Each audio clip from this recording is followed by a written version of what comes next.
The Babylonian tablets are Sumerian writings and poems and stories from the Sumerian days. Everybody has a story of the flood of Noah in history. And these are one of the pieces to the puzzle that nobody really puts together from these group of people. Who were the Sumerians?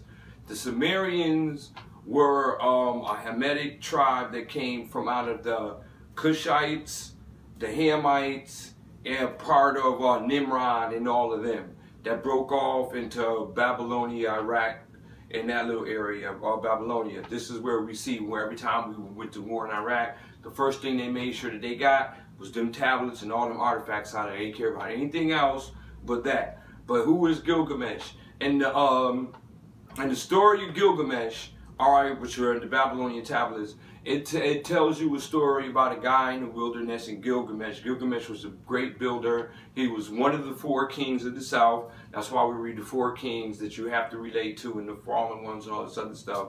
So now I'm going to break how some of the Bible breaks into this, but you got to put the pieces together. Gilgamesh was one of the kings. Very great king, dark-skinned and ham person. No matter what he did, he looked at all the women as whores. He had, and it'll tell you in the book Gilgamesh, he had dark-skinned, black whores, women, and brown-skinned and white. He had all different kind of colors. And he ruled very fierce. He was a very fierce fighter. He was unbelievably strong.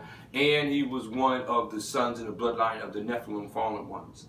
And so with all this, there was a guy in the wilderness. The one true guy, God, ended up showing rearing his head in the story, goes to this guy in the wilderness and says, listen, I need you to do me a favor. Because there was so much going on in the land that God needed to make a way for his people. And they were really overpowerful and controlling. So he went to this guy in the wilderness that was a virgin. The animal, he ate grass and was a vegetarian. He not one time slept with a woman. So his strength was unbelievably strong. The animals got along with him a whole 9 yards. So he said, I'm going to give you the power to do anything that you want to, but I need you to do these things for me. Once you do, you surely shall die. And the guy said, who are you? He said, I'm the one true God. So he just like, all right. All of a sudden, Gilgamesh is trying to do something, and they keep talking about this guy in the wilderness because he was blocking everybody off from getting animals and food. And every time they would try to go kill something, and a piece of meat or hunt down an animal, he would stop them because he protected the animals because he lived amongst them. He was like a Tarzan type person, which I think this is where they got the Tarzan theory and movie from, because this represents this Tarzan type guy in these stories. So with that being said, the wise man told Gilgamesh, hey, he's never slept with a woman. Take 2 women down here, a brown one and a white one, and then boom, have him sleep with them. Once he does, the animals are going to smell that he had another woman on him, he had sex with her, and they're not going to deal with him anymore. And then boom, it's going to open up his eyes and make him wise. Going back to the point of where Eve slept with Satan, and she went and slept with Adam, and that was the fruit. So I'll get into more of that later, because it says that don't eat the fruit off the tree, which also could be an analogy of the fruit that she ate and the fruit from your body from sex. But getting back to Gilgamesh, Gilgamesh and him ended up meeting. They ended up wrestling and toiling around. Gilgamesh respected him because of his strength. He couldn't beat him. Now they were even in everything they did, and nobody in the land could beat Gilgamesh because he was that strong. So when you seen somebody's match, they became friends, and they went out on this journey to destroy the king of the cedar forest, which was another Nephilim. They end up killing up all these people together, and then the guy ended up, forgot his name, can't pronounce it anyway, end up dying of disease like God said, because everything was fulfilled. So Gilgamesh heard stories of out in the northern lights and the northern pole, out there where it was cold and all this other stuff, that there was somebody that survived the flood and was alive that had great knowledge, and if he could reach him, he could give him eternal life.